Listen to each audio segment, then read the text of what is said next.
कल क्वेश्चन पास paper questions पे और हमने क्वेश्चन नंबर 7 जो गालबन कैश बजट का क्वेश्चन था वो शुरू किया था क्वेश्चन नंबर 5 करने के बाद। क्वेश्चन नंबर 5 में हमने budget statement of cost of sales बनाई थी और क्वेश्चन नंबर 7 हमारा पहला कैश बजट पे क्वेश्चन था जिसमें हमने बात शुरू की थी। क्वेश्चन नंबर 7 में हमने जो वर्किंग कल कर ली थी वो थी जी सिर्फ कैश रसीट्स की। हमने क्वेश्चन नंबर 7 में ये जो क्वेश्चन नंबर 7 का फॉर्मेट था हमने इसमें कैश रिसीट की वर्किंग कर ली थी। तो आज हमने इसी क्वेश्चन को लेके कंप्लीट करना है। तो मैं यही फिर उठा के क्वेश्चन को इसका जो आंसर हमने किया था बोर्ड पे ले आते हैं आज के बोर्ड पे।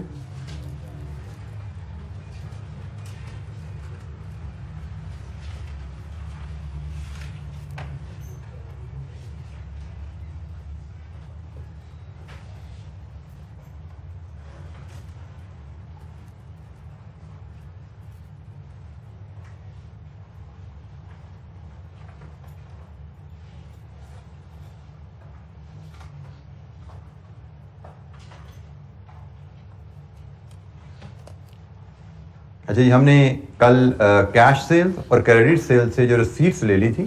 अब हमने पेमेंट्स पे बात करनी है और पेमेंट्स में हमारे पास रॉ मटेरियल की पेमेंट्स हैं, labour, variable overhead, fixed overhead and operating expenses की हैं। तो मुझे लगता है कि रॉ मटेरियल की पेमेंट तो थोड़ी ज़रा लेंथी काम है क्योंकि रॉ मटेरियल की पेमेंट्स के लिए आपको परचेजेस कैलकुलेट करनी पड़ेंगी और फिर पेमेंट पैटर्न के मुताबिक पेबल्स का लेजर बना के वहां से पेमेंट्स डिटरमिन करनी पड़ेगी। तो मुझे लगता है एक्सपेंसेस का मामला जो जरा थोड़ा सा वो आसान और क्विक है। अगर हम यहां पे देखें एक्सपेंसेस के बारे में जो इसमें इंफॉर्मेशन दी है, एक्सपेंसेस हमारे रॉ मटेरियल के अलावा ये कॉस्ट ऑफ गुड्स सोल्ड में है, ऑपरेटिंग एक्सपेंसेस में है। तो ये कॉस्ट ऑफ गुड्स सोल्ड का उसने ब्रेकअप दिया कि इसमें 5:3:2 के रेशियो में raw material, direct labour and factory overheads है और ऑल ऑपरेटिंग एक्सपेंसेस है 20% of factory overheads are fixed. Total depreciation for the year amounted to 100 million जो कि मैन्युफैक्चरिंग में 7 और ऑपरेटिंग में 3 के रेशियो में जाती है। ये रॉ मटेरियल इन्वेंट्री है, इसको हम बाद में देखते हैं। रॉ मटेरियल की बात करते हुए raw material prices, direct labour would increase by 10 and 6%, inflation on all other costs will be 5% और ये फिर रॉ मटेरियल के सप्लायर की पेमेंट है जो कि 30 दिन से 15 दिन पे जाएगी। Other cost are to be paid in the month of incurrence. इसका मतलब हम अगर सालाना कॉस्ट अगले साल की निकाल लें हर हेड की तो हमें वही सालाना कॉस्ट हमारी पेमेंट बन जाएगी क्योंकि कोई अक्रूवल नहीं है। जो सालाना कॉस्ट होगी वही सालाना हमारी पेमेंट बनेगी हर हेड में। तो हमारे पास जो डिफरेंट कॉस्ट हैं जिनकी हमें पेमेंट्स वर्कआउट करनी है वो जनाब लेबर है, वेरिएबल ओवरहेड है, फिक्स्ड ओवरहेड है, ऑपरेटिंग एक्सपेंसेस हैं। वन बाय वन हम इन सब पे काम करते हैं। लेकिन इन सब पे काम करने से पहले एक छोटी सी वर्किंग मुझे बनाने की जरूरत है। वो वर्किंग बनेगी जनाब, आप अगर नोट नंबर 1 को पढ़ें, वहां से नोट नंबर 1 में हमें बताया गया है कि सेलिंग प्राइस कम करने से सेल्स वॉल्यूम बढ़ेगा, कैश सेल्स का वॉल्यूम 10% बढ़ेगा और क्रेडिट सेल्स का वॉल्यूम 5% बढ़ेगा। अब दो वॉल्यूम की परसेंटेजेस दे दी गई हैं। हमने तो कहा हुआ है जो वेरिएबल कॉस्ट होती है उसमें वॉल्यूम चेंज का इजाफा भी आता है और उसमें इन्फ्लेशन का इजाफा भी आता है। हमारे पास यहां पे लेबर भी है, वो वेरिएबल कॉस्ट है। हमारे पास यहाँ पे वेरिएबल ओवरहेड्स भी हैं, वो भी वेरिएबल कॉस्ट हैं। तो अब हम कहते हैं कि हमने अगले साल की लेबर कॉस्ट निकालनी है तो करंट लेबर कॉस्ट में वॉल्यूम का इजाफा डालो, करंट लेबर कॉस्ट में इन्फ्लेशन का इजाफा डालो तो अगले साल की लेबर कॉस्ट आनी चाहिए। अब वॉल्यूम का इजाफा हमारे पास यहाँ पे 2 गिवन है, एक 10%, एक 5%। तो इस केस में हम यहां से एवरेज इंक्रीज इन वॉल्यूम एक छोटी सी वर्किंग करते हैं, एवरेज इंक्रीज इन वॉल्यूम की। हमें बताया गया है कि जो कैश सेल में इजाफा 10% है, क्रेडिट सेल में इजाफा 5% है, लेकिन कहीं और हमें यह भी बताया गया है कि कैश सेल्स हमारी 30% है और क्रेडिट सेल्स हमारी 70% है। तो जनाब हमारी जो 30% कैश सेल्स हैं उनमें इजाफा 10% है और हमारी जो 70% क्रेडिट सेल्स हैं उनमें इजाफा 5% है। यहां से एवरेज इंक्रीज निकाल लो। एवरेज इंक्रीज क्या आती है यहां से 6.5%। यह है हमारी एवरेज इंक्रीज। तो जहां तक तो रेवेन्यू निकालना था ना, वहां पे कैश सेल्स का ग्रोथ रेट अलग चाहिए था, क्रेडिट सेल का ग्रोथ रेट अलग चाहिए था, वो तो ले लिया। लेकिन जब हम लेबर पे आ गए हैं तो वहां पे कैश सेल में इजाफा हुआ, क्रेडिट सेल में इजाफा हुआ, लेबर का इससे क्या ताल्लुक? लेबर को तो टोटल सेल में कितना इजाफा हुआ उससे गर्ज है, वेरिएबल ओवरहेड को टोटल सेल में कितना इजाफा हुआ उससे गर्ज है। तो कैश सेल में 10%, क्रेडिट सेल में 5%, एवरेज टोटल सेल में इजाफा 6.5% है। अब हम इसके साथ चलते हैं दोबारा कॉस्ट की तरफ। मैंने आपसे एक बात की कि हम हर पीरियड, हर हेड की कॉस्ट डिटरमिन कर लें, तो जो हेड की कॉस्ट है वही हमारी पेमेंट रहेगी। अगले साल हमारी लेबर कॉस्ट क्या रहेगी उसकी कैलकुलेशन करते हैं जी। तो उसके लिए स्टार्टिंग पॉइंट है, पिछले साल हमारी लेबर कॉस्ट क्या थी? कॉस्ट ऑफ गुड्स सोल्ड का नोट नंबर 2 30%, ये हमारी पिछले साल की लेबर कॉस्ट है। अगले साल इसमें दो चेंज, वेरिएबल कॉस्ट है ना, दो चेंजेस आएंगी। एक वॉल्यूम का चेंज, ये वर्किंग 2 से आपने 6.5% निकाला, और दूसरा इन्फ्लेशन का चेंज। लेबर में इन्फ्लेशन का जो चेंज है वो नोट नंबर 5 में गिवन है 6%। तो मेरा ख्याल है यह हमारी अगले साल की लेबर कॉस्ट आ गई, और जो कॉस्ट है वही पेमेंट है, क्योंकि उसने कहा जिस महीने खर्चा होता है उसी महीने पे हो जाता है, कोई अक्रूवल नहीं है, पेएबल नहीं खड़ा होता, इसलिए कॉस्ट और पेमेंट में फर्क नहीं है। तो जनाब कितनी यहां से लेबर की कॉस्ट बनती है? 1354.68, ये पेमेंट है जी।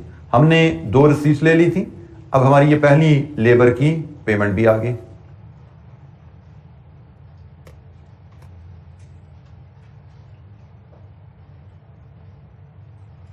जी यही वर्किंग अब हम इसी अंदाज में वेरिएबल ओवरहेड के लिए करते हैं। हमारे वेरिएबल ओवरहेड पिछले साल कितने थे? पिछले साल हमारे वेरिएबल ओवरहेड थे 4000 का 30%, सॉरी 4000 का 20%। ये तो ओवरहेड्स हैं, ये फैक्ट्री ओवरहेड्स हैं। नोट नंबर 3 में आइए, all operating expenses at 20% of factory overhead are fixed. इसका मतलब 80% of factory overheads are variable. और वेरिएबल ओवरहेड है, इसमें वॉल्यूम का इजाफा भी लगेगा और इसमें इन्फ्लेशन का इजाफा भी लगेगा, जो कि है 5%। तो जनाब अगले साल के हमारे वेरिएबल ओवरहेड एक्सपेंस क्या आते हैं? 715.68। ये जी वेरिएबल ओवरहेड की मद में कॉस्ट आ गई। यही कैलकुलेशन एग्जामिनर की बड़ी डिफरेंट अंदाज में की हुई है, मैंने इसको जरा एफिशिएंटली वे में प्रेजेंट किया है। यही कैलकुलेशन उसकी पढ़ेंगे तो आपको उसमें वेरिएबल बहुत ज्यादा लिखे नजर आते हैं। फॉर एग्जांपल एक सिंपल बता दूं, मैंने आपको एक छोटी सी वर्किंग से एवरेज ग्रोथ रेट 6.5 करवा दिया, उसने ऐसा नहीं किया हुआ। उसने ये वाली कैलकुलेशन, इतनी लंबी कैलकुलेशन हर कैलकुलेशन में डाली हुई है। मैंने एक सिंपल से स्मार्टली काम किया, एक वर्किंग के थ्रू इसमें सारी कैलकुलेशन को 6.5 में कन्वर्ट कर लिया। अब हम हर कैलकुलेशन में 6.5% का वॉल्यूम ग्रोथ डालते जा रहे हैं। तो एग्जामिनर की प्रेजेंटेशन थोड़ी सी कॉम्प्लिकेटेड है, आंसर्स हमारे वही आ रहे हैं जो उसने निकाले हुए हैं, लेकिन उसकी प्रेजेंटेशन कॉम्प्लिकेटेड है। बहरहाल अब आइए फिक्स्ड ओवरहेड पे। हमारे पिछले साल के फिक्स्ड ओवरहेड 4000 का 20%, ये टोटल ओवरहेड्स हैं, इसका 20% ये हमारे फिक्स्ड ओवरहेड्स हैं। ये है जी हमारे फिक्स्ड ओवरहेड्स। हम कैश बजट बना रहे हैं। फिक्स्ड ओवरहेड्स में उसने क्वेश्चन में बताया हुआ है डेप्रिसिएशन भी शामिल है। तो कैश बजट में डेप्रिसिएशन कैश तो नहीं है, उसको निकालो। कितनी डेप्रिसिएशन है इसमें? 100 का 70। हम फैक्ट्री ओवरहेड्स पे 100 मिलियन तो कंपनी की टोटल डेप्रिसिएशन है, 7:3 की रेशियो है। तो आप कह सकते हो कि इसमें 100 का 7/10 ये निकाल दिया आपने डेप्रिसिएशन इसमें से। अब ये बची आपकी कैश कॉस्ट। इस कैश कॉस्ट पे 5% इन्फ्लेशन आएगी, कोई फिक्स्ड ओवरहेड है, इसमें वॉल्यूम का इजाफा नहीं आता, सिर्फ इन्फ्लेशन का इजाफा आता है जो कि 5% है। लीजिए बताइए यहां से आपके फिक्स्ड ओवरहेड्स क्या आ रहे हैं? 94.50। ठीक हो गया जी। यहां पे भी इसकी कैलकुलेशन अजीब सी कॉम्प्लिकेटेड सी है, उसको छोड़ दीजिए। हमने बड़े आसान तरीके से कि ये हमारी पिछले साल की total cost of goods sold है, इसमें 20% टोटल फैक्ट्री ओवरहेड है, इसका 20% फिक्स्ड फैक्ट्री ओवरहेड्स है, इसमें 70 मिलियन की डेप्रिसिएशन शामिल है, वो निकाल दिया क्योंकि हम कैश बजट बना रहे हैं। हमें कैश कॉस्ट चाहिए, तो टोटल ओवरहेड में से नॉन कैश कॉस्ट निकाली, कैश कॉस्ट आई। ये पिछले साल की कैश कॉस्ट है, अगले साल तो इसमें इन्फ्लेशन का इंपैक्ट आ जाएगा, 5% इन्फ्लेशन डाली, ये अगले साल की कैश कॉस्ट आ गई, क्योंकि हम तो कैश पेमेंट्स डिटरमिन कर रहे हैं, नॉन कैश कॉस्ट का हमसे कोई ताल्लुक नहीं है। बिल्कुल सिमिलर अंदाज की वर्किंग हमें ऑपरेटिंग एक्सपेंसेस के लिए भी करनी है, क्योंकि ऑपरेटिंग एक्सपेंसेस भी सारे फिक्स्ड हैं।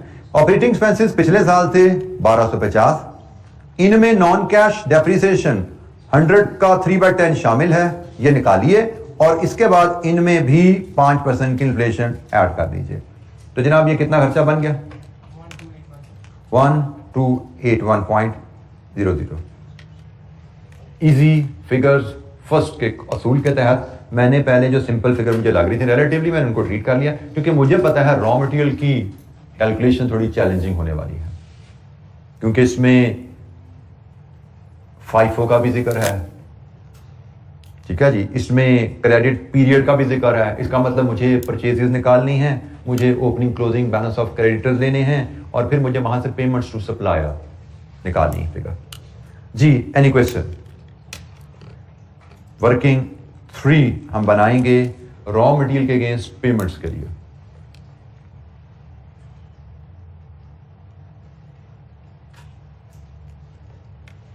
आखिरी फिगर जिसके बाद हमारा कैश बजट कंप्लीट हो जाएगा। वर्किंग 3 इसी अंदाज में जैसे हमने ट्रेड डेटर्स का अकाउंट बनाया, वहां से रिसीट्स ली, हम ट्रेड पेबल्स का अकाउंट बनाएंगे, वहां से पेमेंट्स की फिगर डिटरमिन करेंगे। हम एक ट्रेड पेबल्स का अकाउंट बनाते हैं, पेबल्स का अकाउंट बनाएंगे अगेंस्ट रॉ मटेरियल, और इसका अकाउंट होगा balance brought down, purchases, balance carry down and cash payments, जो कि बैलेंसिंग फिगर होगी।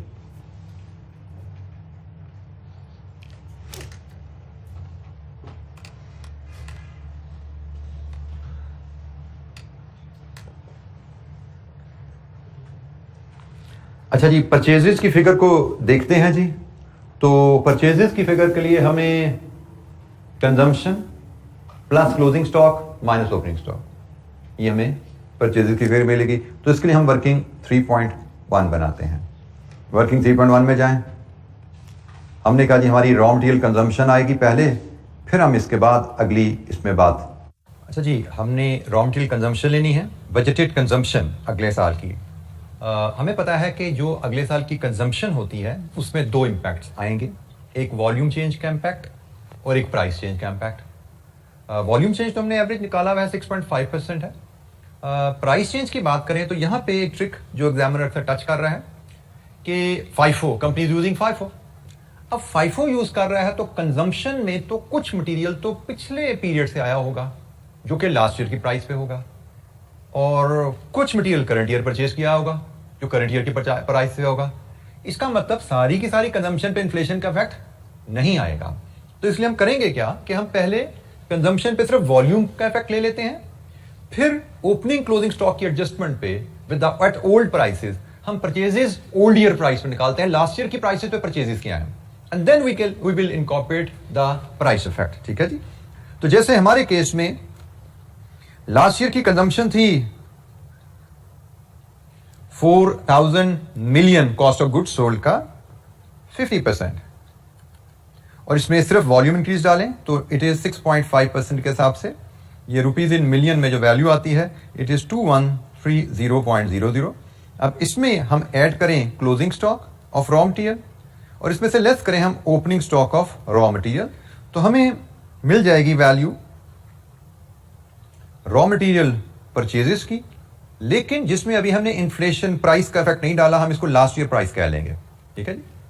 तो जनाब closing stock of raw material के बारे में हमें इंफॉर्मेशन दी गई है कि अगले साल जिसका हम बजट बना रहे हैं हमारा स्टॉक 30 डेज की कंजम्पशन के बराबर रहेगा। ये नोट नंबर 4 में गिवन है। नोट नंबर 4 में हमारा क्लोजिंग स्टॉक 30 डेज की कंजम्पशन के बराबर रहेगा अगले साल। तो इसका मतलब 2130 साल की कंजम्पशन है, डिवाइडेड विद 360 इंटू 30। ये जनाब हमारे पास क्लोजिंग स्टॉक की वैल्यू आ गई। It comes to 177.50। और ओपनिंग स्टॉक, तो ओपनिंग स्टॉक तो पिछले साल का क्लोजिंग होगा ना जो खत्म हो गया, तो वो पिछले साल की कंजम्पशन पे बेस करेगा। तो पिछले साल की कंजम्पशन है हमारी ये 4000 का 50%। ये पिछले साल की कंजम्पशन ही थी ना जो हमने ली थी। यहाँ पे अगले साल के हिसाब से हमने वॉल्यूम चेंज उसमें डाला हुआ है, लेकिन अब ओपनिंग स्टॉक के लिए तो हमें पिछले साल की कंजम्पशन ही चाहिए। और लेकिन पिछले साल का जो इन्वेंट्री पीरियड था नोट नंबर 4 में बताया गया है 45 डेज है। इसका मतलब डिवाइड विद 360 इंटू 45। तो लीजिए हमारे पास opening stock of raw material आ गया जो पिछले पीरियड का क्लोजिंग था, और यहां से हम लास्ट ईयर की परचेज की फिगर डिटरमिन कर पाते हैं। It is 2057.50। ये जी हमारे पास आ गई लास्ट ईयर की परचेजेस।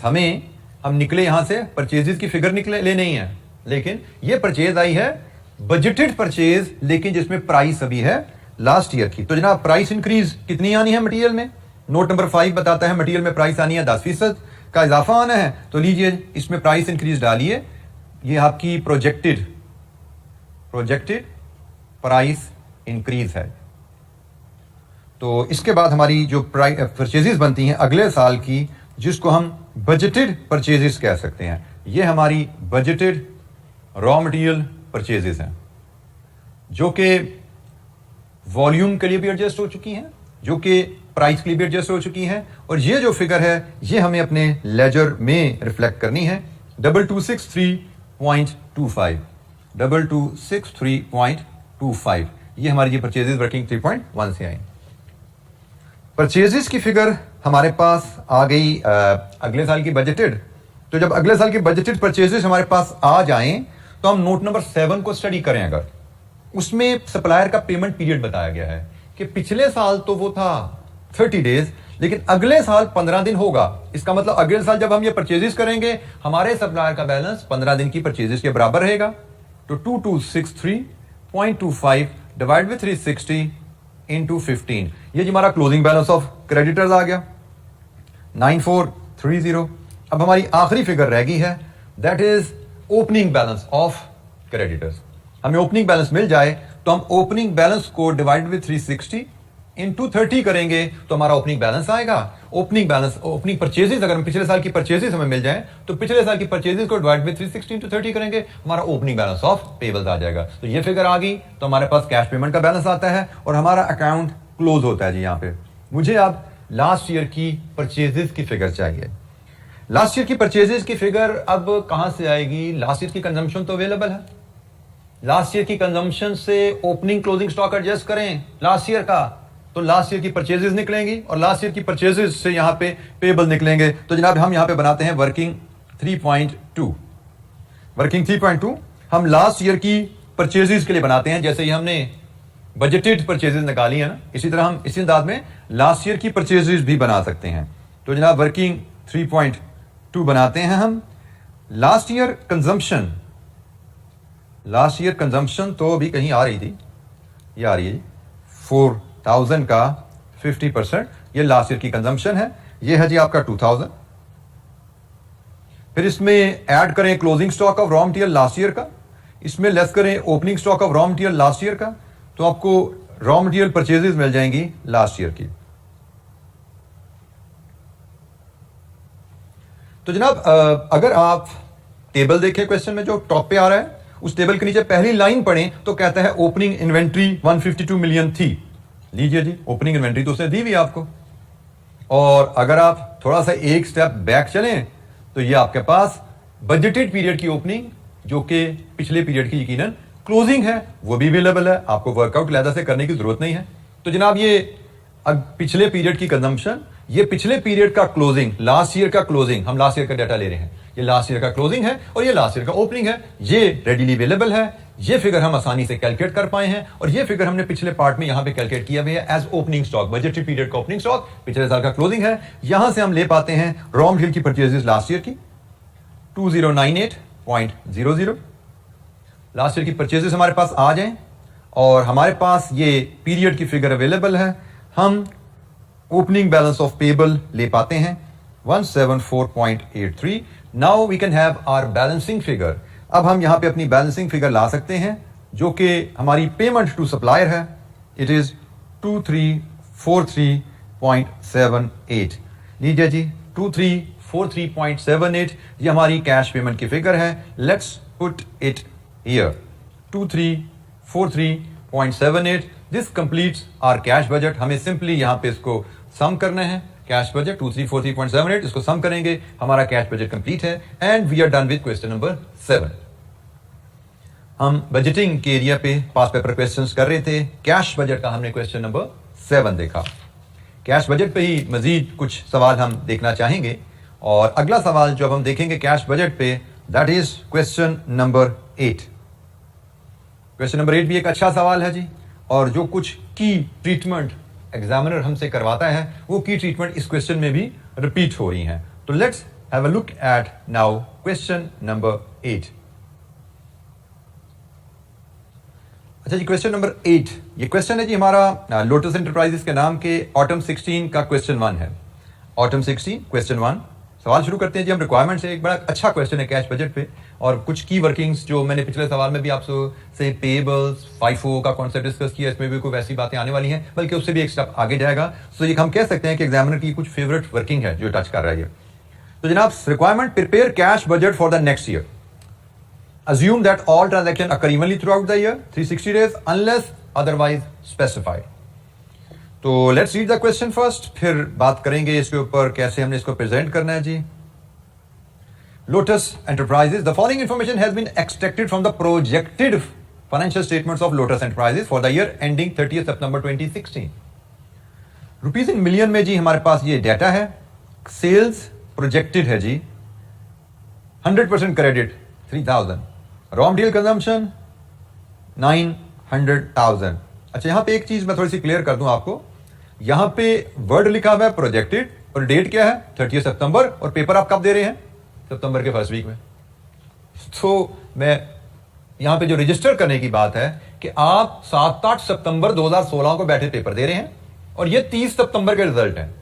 तो यहां पे गालबन 11 महीने 31 अगस्त तक तो एक्चुअल गुजर चुके हैं, सिर्फ शायद आखिरी एक महीने के रिजल्ट इसमें एस्टिमेटेड या प्रोजेक्टेड ऐड किए गए हैं। लिख तो यहां पे इसने प्रोजेक्टेड दिया है, लेकिन फॉर ऑल प्रैक्टिकल पर्पसेस ये हमारे लिए एक्चुअली बन जाते हैं, क्योंकि इसमें 11 महीने तो एक्चुअल है, तो हम इसको एक्चुअली समझते हैं। प्रोजेक्टेड का वर्ड सिर्फ वो एक 12वें महीने की वजह से डाला गया है। Anyways, raw material consumption, raw material inventory including import of 98 million, conversion cost variable, fixed including depreciation, operating cost variable, fixed including depreciation, trade creditors, local purchases, advance to suppliers for import of raw material. अच्छा जी, मतलब trade creditors मतलब local purchases आपकी उधार पे हो रही हैं और जो इंपोर्ट है वो एडवांस पे खरीदी जा रही हैं। Ellie is in the process of preparing its budget for the next year. अब नेक्स्ट ईयर के बजट की बात आ गई, क्योंकि पिछला साल तो खत्म होने वाला है, जैसे मैंने कहा 11 साढ़े 11 महीने गुजर चुके हैं, एक महीना ही रह गया है, और यही टाइम होता है जब अगले पीरियड की बजट की फाइनलाइजेशन की बारी आती है। Relevant information is as under. अगले साल हम क्या करने जा रहे हैं? Sales volume is projected to increase by 30% in order to finance the additional working capital. हमें पता है जब सेल्स वॉल्यूम बढ़ता है तो रेवेन्यू बढ़ेगा, रेवेन्यू बढ़ेगा तो रिसीवेबल बढ़ेंगे, रेवेन्यू बढ़ेगा, वॉल्यूम बढ़ेगा, प्रोडक्शन बढ़ेगी, प्रोडक्शन बढ़ेगी तो इन्वेंट्री बढ़ेगी। हमें इसका रिलेशनशिप हम पीछे वर्किंग कैपिटल मैनेजमेंट में पढ़ के आए हुए हैं।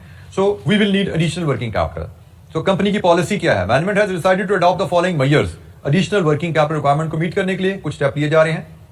Introduce cash sales at a discount of 2%। It is estimated that 20% of the customer would avail the discount. The present average collection period is 45। LE has decided to improve follow-ups, which would ensure collection within 40 days. Debtor days, बेहतर collection procedure से 45 से 40 पे लाएंगे तो debtor days कम होने से भी debtor balance कम हो जाता है, क्योंकि 45 debtor days का मतलब 45 दिन के बराबर आपका debtor, 45 दिन की सेल्स के बराबर आपका debtor balance है, और 40 days debtor balance का मतलब 40 दिन की सेल्स के बराबर आपका debtor balance है। तो collection क्विक होने से डेटर बैलेंस कम होता है, डेटर बैलेंस कम हुआ तो वर्किंग कैपिटल इन्वेस्टमेंट आपकी कम हो जाती है, क्योंकि वर्किंग कैपिटल क्या होता है? Current assets minus current liabilities. 40% of raw material consumed is imported which is paid in advance on the placement of purchase order. The delivery is made with in 30 days after placement of order. LE has negotiated with a foreign supplier and agreed that from next year payment would be made on receipt of the goods. मतलब there will be no advance from the next year. पिछले सालों में जो advance दे दिया, आइंदा advance नहीं होगी, delivery आएगी तो पेमेंट हम किया करेंगे, नो क्रेडिट नो एडवांस।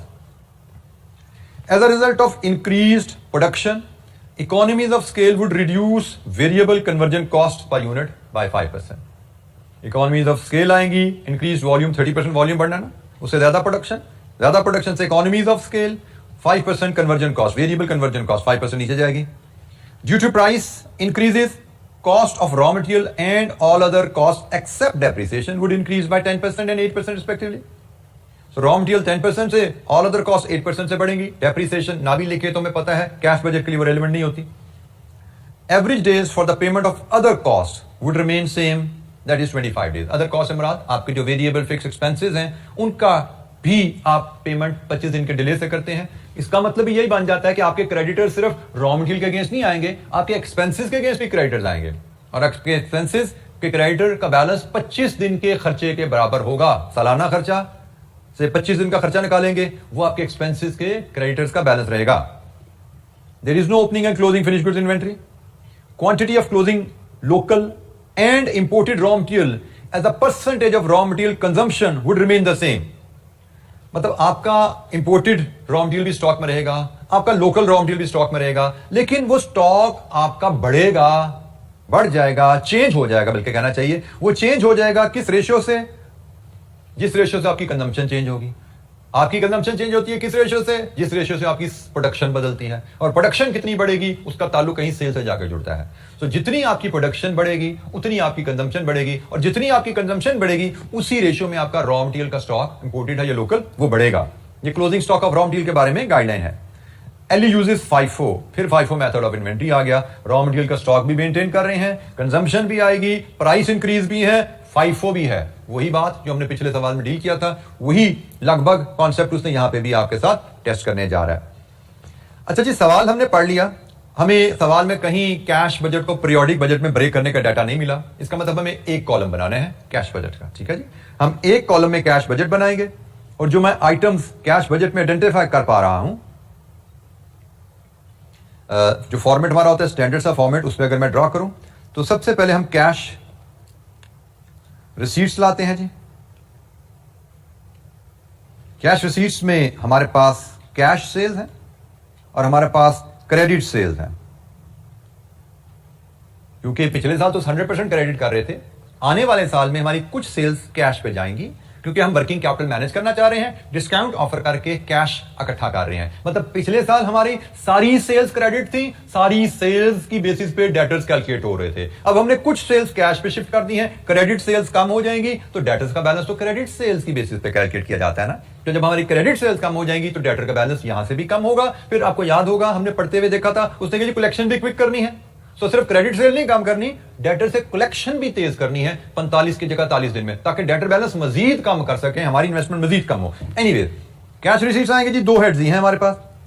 इसके बाद कैश पेमेंट की बारी आ जाएगी। कैश पेमेंट्स में हमारे पास जो हेड्स अवेलेबल हैं, एक इंपोर्टेड परचेजेस के अगेंस्ट, एक लोकल परचेजेस के अगेंस्ट, और आखिरी एक्सपेंसेस के अगेंस्ट। तो ये जनाब हमारे टोटल कैश बजट का फॉर्मेट रहेगा, और इसकी बॉटम पे यहां पे हम net cash receipts oblique payments बना पाएंगे। और ये डेटा सारा हम रुपीज इन मिलियन में ही बनाएंगे, क्योंकि मैं डेटा रुपीज इन मिलियन में ही अवेलेबल है। अच्छा जी, वन बाय वन, सबसे पहले कैश सेल्स। कैश सेल्स के बारे में तो हमें पता है, जितनी वैल्यू की सेल्स उतनी ही रिसीट्स, कोई एडजस्टमेंट रिक्वायर्ड नहीं है। तो कैश सेल्स हमारी कितनी वैल्यू की होंगी? बड़ी सिंपल सी वर्किंग है।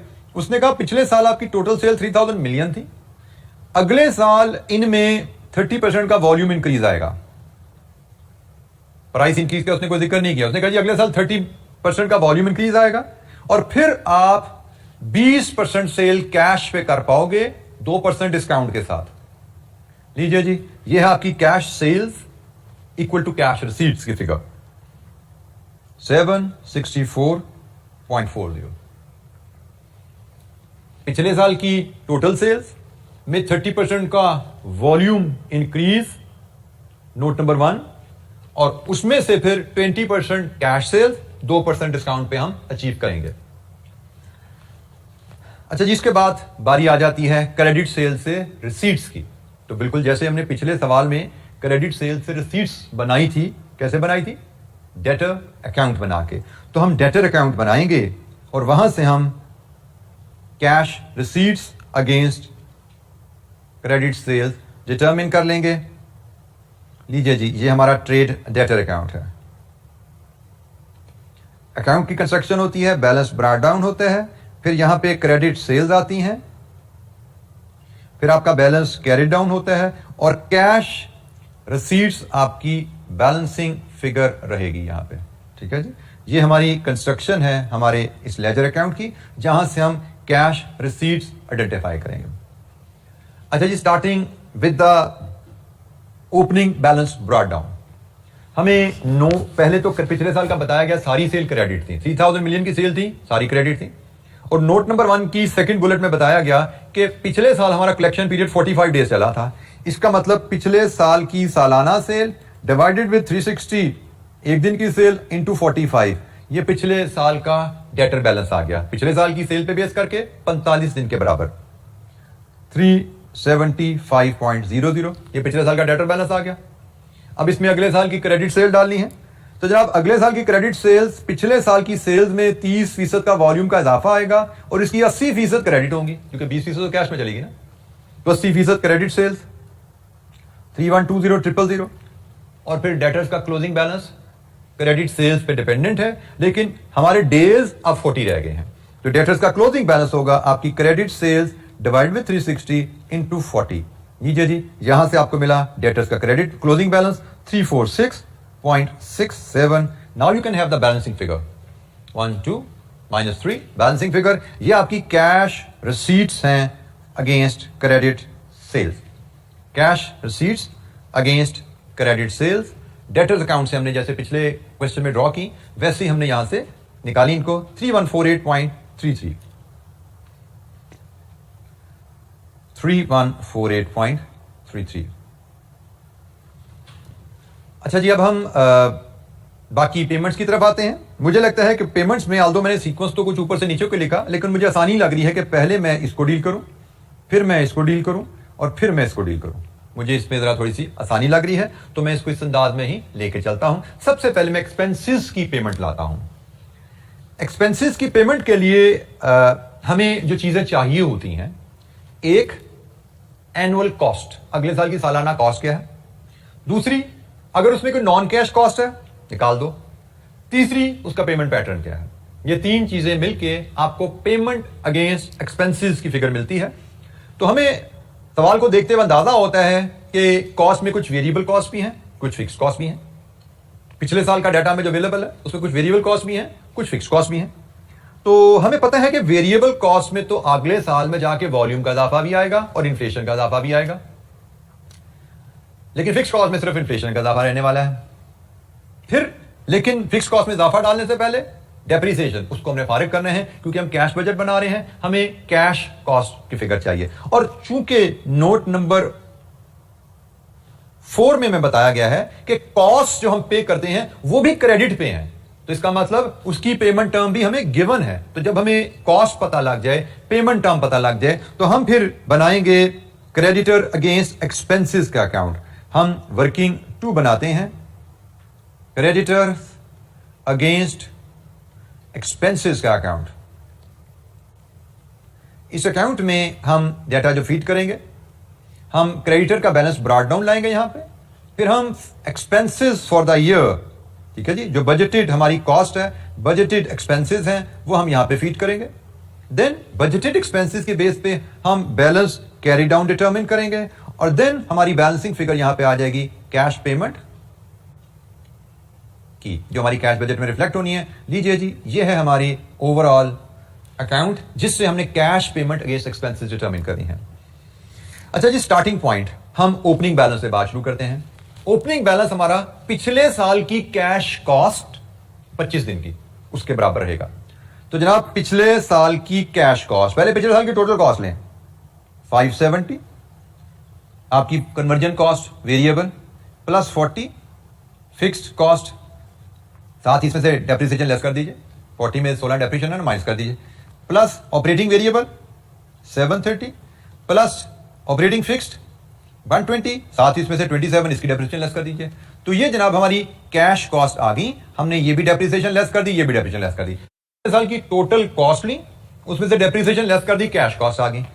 तो ये जनाब पिछले साल की कॉस्ट का हम टोटल उठाते हैं, तो ये बनता है जी आपका 98.40, ये है जी 98.40। और पिछले साल की कॉस्ट, ओए हमने कॉस्ट थोड़ी लेनी है, हमने तो कॉस्ट के ऊपर ओपनिंग बैलेंस निकालना है। तो ओपनिंग बैलेंस निकलेगा 25 दिन की कॉस्ट के बराबर डिवाइड बाय 360 into 25। ये जी ओपनिंग बैलेंस आया 98.40। 98.40 पिछले साल की कॉस्ट, डेप्रिसिएशन माइनस किया पिछले साल की कैश कॉस्ट, और पिछले साल की 25 दिन की कॉस्ट के बराबर, क्योंकि उसने कहा पिछले साल भी पे क्रेडिट कॉस्ट 25 दिन बाद पे होती थी, अगले साल भी 25 दिन बाद ही पे होगी। तो ये जनाब आई हमारी पिछले साल की कॉस्ट के ऊपर बेस करके बैलेंस बैकडाउन एक्सपेंस के क्रेडिटर्स का। अब हम अगले साल की कॉस्ट डिटरमिन करते हैं। इसकी कैलकुलेशन जरा तवज्जो से देखिएगा। अगले साल की कॉस्ट डिटरमिन करना, पहले स्टार्ट करते हैं जी सबसे पहले वेरिएबल कन्वर्जन कॉस्ट 570। ये पिछले साल की वेरिएबल कन्वर्जन कॉस्ट है। इस पे दो चेंजेस आएंगी अगले साल। एक 30% वॉल्यूम में चेंज आएगा और दूसरा 5% इकोनॉमीज ऑफ स्केल का फैक्ट आएगा। तो ये जनाब होगी पिछले साल की जो वेरिएबल कॉस्ट थी, उसमें अगले साल की प्रोजेक्टेड एडजस्टमेंट डाली, अगले साल की वेरिएबल कॉस्ट बन गई। अभी हमने इसमें इन्फ्लेशन का फैक्ट नहीं डाला, इन्फ्लेशन का फैक्ट हम बाद में ट्रीट करेंगे क्योंकि वह सब कॉस्ट पे बराबर है। नोट नंबर 3 के मुताबिक तमाम कॉस्ट पे इन्फ्लेशन का फैक्ट 8% है। तो मैंने अभी इन्फ्लेशन का फैक्ट नहीं डाला, तमाम कैश कॉस्ट पहले इकट्ठी कर लें, फिर एक ही दफा इन्फ्लेशन का फैक्ट डालेंगे। तो ये जनाब मैंने इस कॉस्ट को ट्रीट कर लिया। फिर आ जाए इस पे बात कर लें। तो इसमें जनाब कहानी वैसे ही रहेगी, +40 -60। देन आपकी बारी आई ये दूसरी वेरिएबल कॉस्ट की।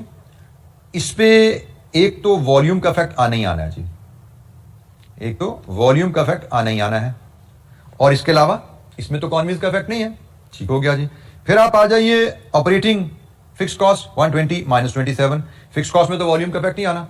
तो ये जनाब आपकी अगले साल की कैश कॉस्ट आ गई before the effect of inflation, और इन्फ्लेशन का इफेक्ट है तमाम कॉस्ट पे 8%। तो इन तमाम कॉस्ट को ये आपने 570 का अगले साल की वैल्यू इक्विवेलेंट बनाई।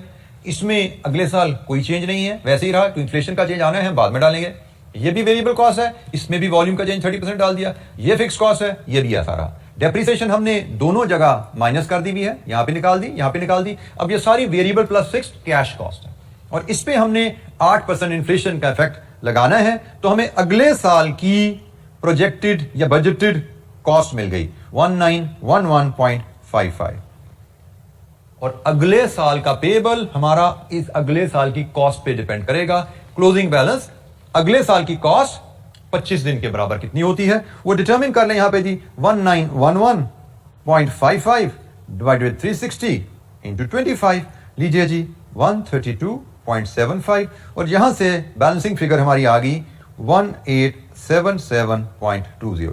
This is the balancing figure, payment against expenses, payment against expenses. इसको हम अपने कैश बजट में फीड करेंगे एज अ पेमेंट 1877.20।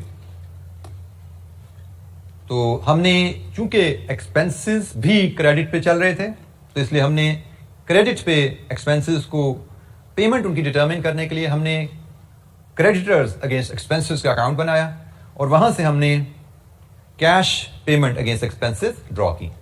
अक्सर एग्जामिनर इस तरह की वर्किंग को स्टेटमेंट में देता है, आप स्टेटमेंट में ले लीजिए, कोई हर्ज नहीं है। कैसे स्टेटमेंट में निकलेगा? Opening balance of expense creditors plus budgeted cost next year minus closing balance is equal to payment. तो आप स्टेटमेंट में बना लीजिए, टी अकाउंट में बना लीजिए, वर्क्स इक्वली वेल जी। एनी क्वेश्चन, कोई सवाल? अच्छा जी, अब हम चलते हैं नेक्स्ट वर्किंग। कौन सी है जी हमारी? वर्किंग 3, लोकल परचेजेस के अगेंस्ट पेमेंट। लोकल परचेजेस आपको याद है ना, हम क्रेडिट पे कर रहे हैं, तो इसका मतलब ट्रेड पेबल का अकाउंट बनेगा अगेंस्ट लोकल परचेजेस। तो जनाब हम बनाते हैं वर्किंग नंबर 3। वर्किंग नंबर 3 हम ट्रेड पेबल्स का अकाउंट बनाएंगे लोकल परचेजेस के अगेंस्ट। अच्छा जी, ट्रेड पेबल्स का अकाउंट, पेबल्स हैं तो उसी अंदाज में बैलेंस ब्रॉट डाउन होगा।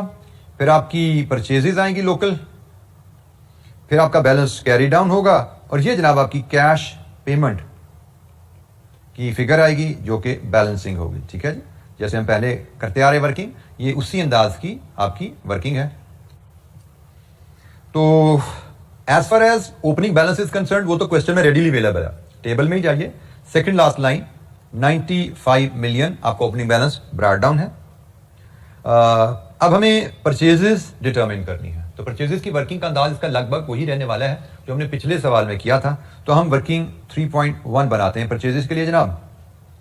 वर्किंग 3.1 सिमिलर वर्किंग होने वाली है पिछले क्वेश्चन जैसी, लेकिन बल्कि मैं कहूंगा थोड़ी सी शायद फर्क रहे। देखते हैं थोड़ी फर्क कैसे रहती है या नहीं रहती। वर्किंग 3.1 स्टार्टिंग पॉइंट इसका वही रहेगा, रॉ मटेरियल कंजम्पशन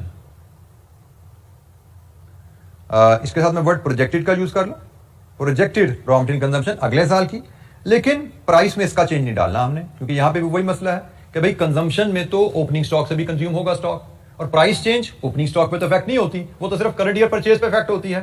तो इसलिए हमने पहले परचेजेस, जिस तरह पिछले सवाल में किया था, लास्ट ईयर प्राइस पे हम इसको डिटरमिन करेंगे। तो जनाब उसकी वैल्यू क्या रहेगी? लास्ट ईयर हमारी रॉ मटेरियल कंजम्पशन थी 900 मिलियन, हम लोकल परचेजेस पे हैं, 40% इंपोर्टेड था तो 60% लोकल था लास्ट ईयर, और अब चूंकि वॉल्यूम में 30% इजाफा आ रहा है तो कंजम्पशन में भी 30% इजाफा आएगा, क्योंकि फिनिश गुड्स का स्टॉक तो है ही नहीं। तो जितने परसेंट से सेल्स बढ़ेंगी उतने परसेंट से प्रोडक्शन बढ़ेगी, उतने ही परसेंट से कंजम्पशन बढ़ेगी। तो जनाब लास्ट ईयर की लोकल कंजम्पशन क्या थी, लोकल मटेरियल की कंजम्पशन क्या थी? 30% सेल का मतलब 30% प्रोडक्शन, 30% कंजम्पशन में इजाफा, सिर्फ वॉल्यूम का चेंज डाला है। तो अगले साल हमारा प्रोजेक्टेड कंजम्पशन, लेकिन लास्ट ईयर प्राइस पे 702 मिलियन। उसी अंदाज में इसमें ऐड करें आप closing stock of raw material, इसमें आप लेस करें opening stock of raw material, तो आपको मिल जाएगी प्रोजेक्टेड रॉ मटेरियल परचेजेस। लेकिन फिर हम रिमाइंड कर लें लास्ट ईयर प्राइस के ऊपर, और फिर इसमें हम प्राइस चेंज मटेरियल की कितनी है, नोट नंबर 3, 10% की प्राइस चेंज है, वो हम इनकॉर्पोरेट कर लेंगे, तो हमें अगले साल की परचेजेस, बजटेड परचेजेस मिल जाएंगी। तो जनाब डाटा फीड करते हैं, हमें रॉ मटेरियल कंजम्पशन मिल गई, तो क्लोजिंग स्टॉक की value, raw material closing stock की वैल्यू कहां से मिलती है जी? रॉ मटेरियल क्लोजिंग स्टॉक की वैल्यू मिलती है हमें नोट नंबर 6 से गालबा, quantity of closing local and imported raw material as a percentage of raw material consumption would remain the same. Closing stock as a percentage of consumption constant रहेगी। In other word, जिस rate से consumption बढ़ेगी उसी rate से closing stock बढ़ेगा। तो जनाब opening stock raw material का आपके पास अवेलेबल है, नोट नंबर पहले टेबल में, टेबल की जो तीसरी लाइन है रॉ मटेरियल इन्वेंट्री, टोटल 158 है, 98 इसमें इंपोर्टेड है। तो पहले हम ओपनिंग स्टॉक ले आते हैं, 158 माइनस 98, यह है जी 60 का ओपनिंग स्टॉक, और हमें कहा गया है जिस रेट से कंजम्पशन बढ़ेगी उसी रेट से स्टॉक बढ़ेगा। इसका मतलब 30% से कंजम्पशन बढ़ी है तो 30% से ही स्टॉक बढ़ेगा। स्टॉक आपका आ जाएगा 78 पे। लीजिए जी, आपकी रॉ मटेरियल परचेजेस आ गई लास्ट ईयर प्राइस टर्म में, इट इज 720.00, इसमें 10% का इजाफा डालिए, ये आपकी बन जाएंगी जी बजटेड परचेजेस 792.00, ये आपकी बजटेड परचेजेस। और ये बजटेड परचेजेस आप फीड करेंगे अपने इस अकाउंट में, यही आपको चाहिए थी 792 मिलियन। और बजटेड परचेजेस आपके पास अगर हैं और आप पेबल पीरियड अगर देखें तो note number 1 last bullet, local purchases would be paid, अगले साल 50 दिन बाद पे किया करेंगे। तो इसका मतलब आपका पेबल का बैलेंस 50 दिन की परचेज के बराबर है। तो ये जनाब आपका पेबल का बैलेंस आ गया 110। That's it, balancing figure. तो जनाब बैलेंसिंग फिगर आपकी आ गई 777.00, लोकल परचेजेस के अगेंस्ट पेमेंट टू क्रेडिटर्स 777। इस पेमेंट को हम अपने कैश बजट में एक्सटेंड कर सकते हैं आसानी से। लीजिए जी, ये आ गई पेमेंट 777.00। अब आ जाइए आप इंपोर्टेड परचेजेस के ऊपर।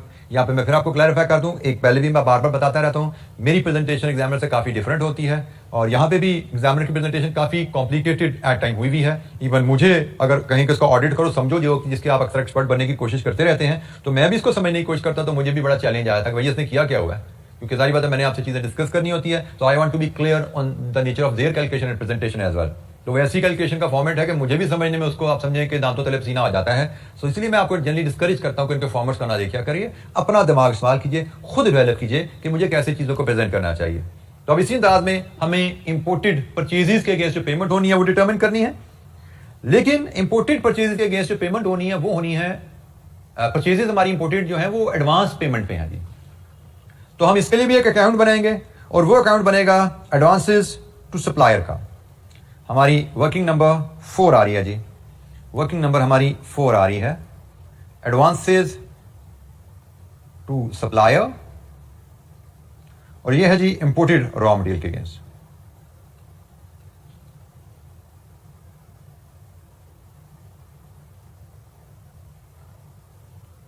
ये है जी इंपोर्टेड रॉ मटेरियल के अगेंस्ट, और इसमें अब चूंकि एडवांसेस के अगेंस्ट परचेजेस है, एडवांस का बैलेंस एसेट है, ब्रॉट डाउन होगा, परचेजेस यहां पे क्रेडिट होंगी, और क्लोजिंग बैलेंस उसने कहा जी अब तो एडवांसेस खत्म, आइंदा एडवांस नहीं देना, तो इसका मतलब क्लोजिंग बैलेंस तो कोई नहीं है, तो इसका मतलब जो बैलेंसिंग फिगर यहीं से निकल आएगी वो आएगी कैश पेमेंट। ठीक है जी, और ये आपकी बैलेंसिंग फिगर आने वाली है, दैट्स इट। क्योंकि ओपनिंग बैलेंस जरूर है एडवांस का, क्लोजिंग बैलेंस नहीं है क्योंकि आइंदा से एडवांस खत्म हो गया। वैल्यू शीट करते हैं जी। सबसे पहले ओपनिंग बैलेंस लाइए, टेबल की last line 30 million balance brought down है। परचेजेस वर्किंग बनाएंगे जैसे हम बनाते आ रहे हैं पहले भी, वर्किंग 4.1, और इसकी वर्किंग का अंदाज वही रहेगा जैसे हमने पहले देखा था कि पहले कंजम्पशन में वॉल्यूम चेंज डालो, पिछले साल की कंजम्पशन में वॉल्यूम चेंज डालो, अगले साल की कंजम्पशन आ जाएगी विदाउट प्राइस चेंज। फिर इसमें आप ओपनिंग स्टॉक क्लोजिंग स्टॉक की एडजस्टमेंट कीजिए, आपकी बजटेड परचेजेस आ जाएंगी पिछले साल की, फिर प्राइस की एडजस्टमेंट की बात करेंगे जैसे हमने लोकल में की थी, यहां पे भी वैसे ही है, लेकिन इसमें एक ट्रिक थोड़ी सी उसने और भी डाली हुई है, एक फनकारी और भी डाली हुई है, उसको देखते हैं कैसे हमने एडजस्ट करना है। तो स्टार्टिंग पॉइंट तो वही है बाय द वे, वर्किंग 4.1 में जाएंगे हम, और शुरू करेंगे काम हम रॉ मटेरियल कंजम्पशन से ही, बल्कि अगेन यहां पे फिर मैं वर्ड डालूंगा projected raw material consumption, projected raw material consumption last year की प्राइस पे, लास्ट ईयर की प्राइस पे रॉ मटेरियल कंजम्पशन क्या रही। तो जनाब लास्ट ईयर की प्राइस के हिसाब से पिछले साल की टोटल कंजम्पशन 900 मिलियन थी, इसका 40% इंपोर्टेड रॉ मटेरियल था, और इसमें 30% का वॉल्यूम चेंज आया, दैट्स इट। तो ये जनाब रुपीज इन मिलियन में बनती है जी 468, ये हमारी प्रोजेक्टेड कंजम्पशन है अगले साल की, लेकिन इसमें सिर्फ वॉल्यूम चेंज डाला है, प्राइस चेंज नहीं डाला। वाई, उसकी रीजन मैं आपसे शेयर कर चुका हूं। अच्छा जी, इसमें अब ऐड करेंगे आप क्लोजिंग स्टॉक, माइनस करेंगे opening stock. Opening stock question में रेडीली अवेलेबल है, टेबल की थर्ड लाइन के जी स्टॉक में 98 मिलियन का इंपोर्टेड है, तो जनाब ये आपका आ गया 98 मिलियन का इंपोर्टेड, इसको लेस कर दिया। और फिर क्लोजिंग स्टॉक के बारे में इंफॉर्मेशन आपको वही नोट नंबर 6 से मिलेगी कि भाई जिस रेट से कंजम्पशन बढ़ी उसी रेट से स्टॉक बढ़ेगा, तो इसका मतलब 98 इंटू 1.3, तो ये बना जनाब 127.40। लीजिए जी, यहां पे आपको मिली कंजम्पशन, आपको यहां पे मिली बल्कि budgeted raw material purchases, budgeted raw material purchases हैं लेकिन लास्ट ईयर प्राइस पे, ये फिगर आ रही है जी 497.40।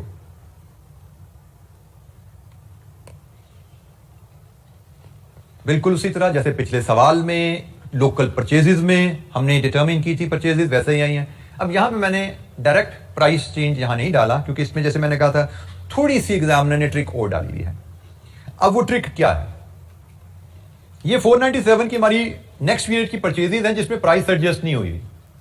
अब इसमें जो एक अहम बात है कि हमारी परचेजेस में से, ये लेजर अकाउंट देखिए, हमारी परचेजेस में से 30 मिलियन तो एडवांस के अगेंस्ट हैं जो पिछले साल दिया था। तो भाई जो पिछले साल दे दिया उसके अगेंस्ट जो इस साल परचेजेस आई हैं उनमें प्राइस इंक्रीज नहीं आता। जब आपने एडवांस पे कर दिया तो प्राइस आपकी लॉक हुई हुई है, परचेजेस आपकी इस साल में है, तो परचेजेस टोटल हमारी जो 497 इस साल में है इसमें वो 30 मिलियन भी शामिल है अगेंस्ट एडवांस, जिस पे प्राइस इंक्रीज नहीं आना।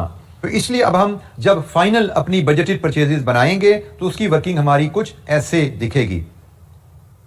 Budgeted purchases of imported raw material कुछ इस तरह दिखेगी। 497.40 में से 30 मिलियन पहले माइनस कीजिए क्योंकि इस पे प्राइस इंक्रीज नहीं आना, बाकी जो बची उस पे 10% का प्राइस इंक्रीज डालिए और फिर वो 30 million as it is add कर दीजिए। तो ये है जनाब आपकी imported purchases with price increase, ये आपकी बजटेड परचेजेस है इंपोर्टेड रॉ मटेरियल की। ठीक है जी, इसमें एडवांस के अगेंस्ट परचेजेस भी हैं जिस पे प्राइस इंक्रीज नहीं आना। तो 30 मिलियन पे प्राइस इंक्रीज नहीं आना, उसको निकालो पहले, बाकी पे 10% प्राइस इंक्रीज डालो, 30 as it is without price increase डाल दो, ऐड कर दो। तो ये जनाब आपकी परचेजेस की फिगर आ गई 544.14। ये आपकी एडवांस के अगेंस्ट पेमेंट थी, एडवांस के अगेंस्ट परचेजेस थी, एज इट इज आपने इसको कैरी किया। ठीक है जी। तो अब 544.14 का हम फीड करेंगे अपने लेजर में, 544.14। Then we will have our cash payment balancing 44 minus 30, 514.14। लीजिए जी, ये हमारी कैश पेमेंट आ गई अगेंस्ट इंपोर्टेड परचेजेस। इसको अब हम ऊपर कैश बजट में ले जाते हैं।